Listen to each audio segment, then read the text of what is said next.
Hi, I am Dr. Monica, Periodontist at Eledent Dental Hospital, Kondapur. ఈ రోజు మనం నోటి దుర్వాసనకు గల కారణాలు ఏంటో చూద్దాం. నార్మల్గా ఈ నోటి దుర్వాసనని మనం హ్యాలిటోసిస్ ఆర్ మాల్ఓడర్ అని పిలుస్తుంటాం. ఈ హ్యాలిటోసిస్ ఆర్ మాల్ఓడర్ అనేది మన సోషల్ లైఫ్లో చాలా నెగిటివ్ రోల్ ప్లే చేస్తుంది. నార్మల్గా దీనివల్ల చాలామంది స్ట్రెస్కి గురవుతూ ఉంటారు, డిప్రెషన్కి లోన్ అవుతూ ఉంటారు. అండ్ దీనివల్ల మనం పక్కన వాళ్ళతో మాట్లాడడానికి చాలా ఇబ్బంది పడుతూ ఉంటాం అన్నమాట. సో అసలు మనకు ఈ నోటి దుర్వాసన అనేది ఎందుకు వస్తుందో ఫస్ట్ మనం తెలుసుకుందాం. ఫస్ట్ వన్ ఏంటంటే మన నోరు పరిశుభ్రంగా ఉంచుకోకపోవడం వల్ల కూడా మన నోరు దుర్వాసన అనేది వస్తుంది. ఇది ఎప్పుడు వస్తుంది అంటే మనం సరిగా బ్రష్ చేసుకోకపోవడం వల్ల మన తిన్న ఆహార పదార్థాలన్నీ మన దంతాల మధ్య చిగుర్ల మధ్య వచ్చి ఇరుక్కోవడం వల్ల అక్కడ ఏమవుతుందంటే కొన్ని రోజులకి అక్కడ ఆ ఫుడ్ అనేది కుళ్ళిపోవడం వల్ల అక్కడ అనేక రకాలైన బ్యాక్టీరియా అనేవి వృద్ధి చెందుతాయి. ఎప్పుడైతే ఆ బ్యాక్టీరియా అనేవి అక్కడ వస్తాయో ఆటోమేటిక్గా మన నోటి నుండి దుర్వాసన అనేది వస్తుంది. సో మనం దీనిని ఎలా నివారించుకోవచ్చు అంటే సరిగా బ్రష్ చేసుకోవాలి.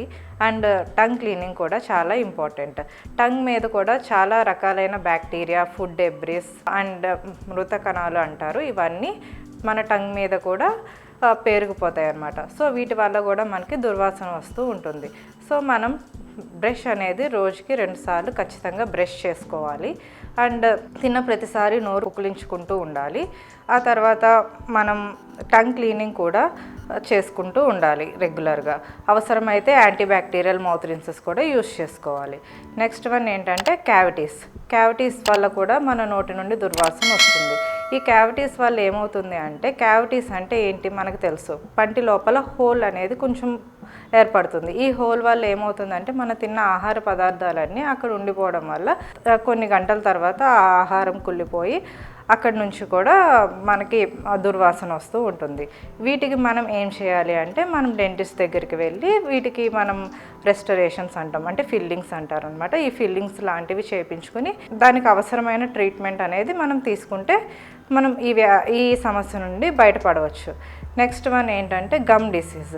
ఈ గమ్ డిసీజ్ ఉన్న వాళ్ళలో కూడా మనం ఏదైనా ఫుడ్ తీసుకున్నప్పుడు చిగుళ్ళకి పంటికి మధ్యలో అది ఫుడ్ అనేది అక్యుములేట్ అవ్వడం వల్ల స్లోగా అది ప్లాక్గా క్యాలిక్యులస్గా మారుతుంది. ఎప్పుడైతే ఇది క్యాలిక్యులస్ అనేది ఏంటంటే హార్డ్ డిపాజిట్ అనమాట. ఎప్పుడైతే ఇది మన చిగురికి పంటికి మధ్యలో ఫామ్ అవుతుందో మన చిగురికి పంటికి మధ్య ఉండే అటాచ్మెంట్ అనేది పోతుంది. స్లోగా దీనివల్ల మన చిగుర్లు ఎర్రబడడం, చిగుర్లు ఉబ్బడం, చిగుర్ల నుంచి రక్తం రావడం, ఇవన్నీ చూస్తుంటాం. దీనిని జింజివైటిస్ అని అంటారనమాట. దీన్నే మనం ఇలా వదిలేస్తే ఇది స్లోగా పెరిడాంటైటిస్ కింద మారిపోతుంది. ఈ ఇన్ఫెక్షన్ అనేది మన చిగుర్లు కింద ఉండే బోన్ దాకా స్ప్రెడ్ అయిపోయి మన పంటి చుట్టూ ఉండే బోన్ని తినేస్తుంది. ఎప్పుడైతే ఈ బోన్ అనేది పోతుందో ఆటోమేటిక్గా మన పళ్ళు అనేవి ఊగడం స్టార్ట్ అవుతుంది. పళ్ళ మధ్యలో గ్యాప్లు రావడం, అలా స్లోగా పళ్ళు అనేవి ఊడిపోవడం స్టార్ట్ అవుతుంది. దీన్ని పెరిడాంటైటిస్ అని అంటాం. ఎప్పుడైతే ఈ చిగుళ్ళ వ్యాధి ఉంటుందో అండ్ సివియర్గా ఉన్నప్పుడు ఈ డిసీజ్, అప్పుడు మనకి నోటి నుండి దుర్వాసన అనేది వస్తుంది. దీనిని మనం ఎలా నివారించుకోవచ్చు అంటే స్కేలింగ్, డీప్ క్లీనింగ్ అండ్ అవసరమైతే ఫ్లాప్ సర్జరీ ఇలాంటివి చేసుకోవడం వల్ల మనం ఈ సమస్య నుండి బయటపడవచ్చు. నెక్స్ట్ ఏంటంటే సలైవా. దీన్నే లాలాజలం అని అంటారు. ఈ లాలాజలం అనేది మనకి ఎప్పుడు సరైన మోతాదులో ఉత్పత్తి అవ్వాలి. దీనికి యాంటీబ్యాక్టీరియల్ ప్రాపర్టీ ఉంటుంది. దీనివల్ల ఏమవుతుందంటే దీనికి క్లీనింగ్ ఎఫెక్ట్ ఉంటుంది. ఇది ఏం చేస్తుందంటే ఎప్పుడు మన నోటిని పరిశుభ్రంగా ఉంచుతుంది. ఎప్పుడైతే ఈ లాలాజలం అనేది తక్కువ మోతాదులో మనకి ప్రొడ్యూస్ అవుతుందో అప్పుడు మన నోరు పొడిబారిపోవడం అనేది జరుగుతుంది. దీనినే జీరోస్టోమియా అని అంటాం అనమాట. ఎప్పుడైతే మన నోరు పొడిబారిపోతుందో అంటే మన నోట్లో లాలాజలం అనేది తక్కువ మోతాదులో ప్రొడ్యూస్ అవుతుందో అప్పుడు మన నోట్లోంచి సల్ఫర్ కాంపౌండ్స్ అనేవి రిలీజ్ అవుతాయి. దీనివల్ల కూడా మనకి నోటి నుండి దుర్వాసన వస్తుంది.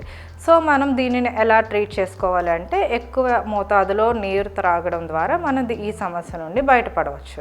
మనకి ఈ లాలాజలం అనేది కొన్ని మెడికేషన్స్ అవి తీసుకున్నప్పుడు కూడా మనకి దీని యొక్క ఉత్పత్తి అనేది తగ్గిపోతుంది అన్నమాట.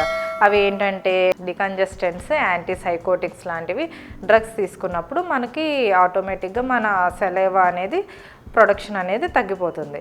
నెక్స్ట్ ఏంటంటే ఏదైనా లంగ్ ఇన్ఫెక్షన్స్ కానీ రెస్పిరేటరీ ఇన్ఫెక్షన్స్ కానీ ఉన్నప్పుడు కూడా మనం వదిలే శ్వాస నుంచి బ్యాడ్ ఆర్డర్ అనేది వస్తూ ఉంటుందన్నమాట. ఈ రెస్పిరేటరీ డిసీజెస్ అంటే ఏమేమి వస్తాయి అంటే, for suppose bronchitis, pneumonia, asthma ఇలాంటివి ఉన్న వాళ్ళకు కూడా, ఇలాంటి వ్యాధులు ఉన్న వాళ్ళల్లో వాళ్ళు వదిలే శ్వాస నుంచి బ్యాడ్ బ్రెత్ వస్తుంది. నెక్స్ట్ డయాబెటీస్ ఉన్న వాళ్ళలో కూడా మనం స్వీట్ స్మెల్ అనేది మనం అబ్జర్వ్ చేస్తూ ఉంటాం అన్నమాట. ఇది ఎప్పుడు వస్తుందంటే, ఎప్పుడైతే వాళ్ళ బ్లడ్ షుగర్ లెవెల్స్ అనేవి ఇంబ్యాలెన్స్డ్గా ఉంటాయి, అప్పుడు మనం వీళ్ళ నోటి నుండి దుర్వాసన అనేది గమనిస్తూ ఉంటాం అన్నమాట.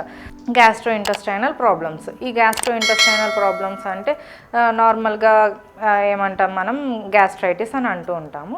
ఇది ఉన్న వాళ్ళల్లో కూడా యాసిడ్ రిఫ్లక్స్ అనేది ఉంటుంది. సో దీనివల్ల కూడా మనకి నోటి నుండి దుర్వాసన వస్తుంది. వీటిని మనం దీని నుంచి ఎలా బయటపడాలి అంటే, మనం ఆ గ్యాస్ట్రైటిస్ కాజ్ చేసే ఫుడ్స్, ఫర్ సపోజ్ ఏంటంటే కాఫీ, జంక్ ఫుడ్స్ అలాంటివి మనం తీసుకోకుండా ఉంటే ఈ సమస్య నుండి బయటపడవచ్చు. నెక్స్ట్ ఏంటంటే డైట్ చేంజెస్. అంటే మనం తీసుకునే ఆహారంలో ఏమన్నా చేంజెస్ రావడం వల్ల, నార్మల్గా ఫాస్టింగ్ ఉన్న వాళ్ళలో కూడా మనం నోటి దుర్వాసన అనేది చూస్తూ ఉంటాము. ఎక్కువసేపు వాళ్ళు ఫుడ్ తీసుకోకుండా ఉండడం వల్ల వాటి నోటి నుండి దుర్వాసన అనేది వస్తూ ఉంటుంది.